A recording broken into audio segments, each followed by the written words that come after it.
यार, ये जो आज का सवाल है ना, बड़ा इम्पोर्टेंट है कि हमारे फैमिली मसाइल और उनमें उलझाव है। और इतना उलझाव है कि घर के घर तबाह हो चुके हैं। और मीर साहब ने इस दफ़ा बड़ी खूबसूरत बात समझाई। उन्होंने कहा कि माफ़ करना सीखो और मुआफ़ी मांगना सीखो।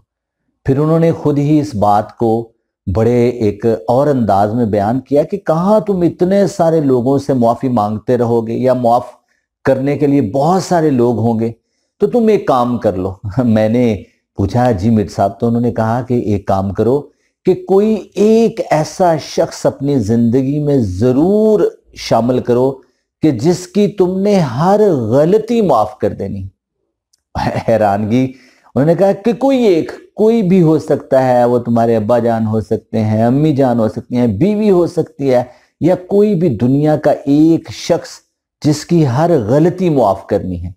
और कोई एक ऐसा शख्स जरूर अपनी जिंदगी में शामिल कर लो कि जिसकी हर बात माननी है, तो आसानी पैदा हो जाएगी। तो मुझे ये बात बहुत अच्छी लगी।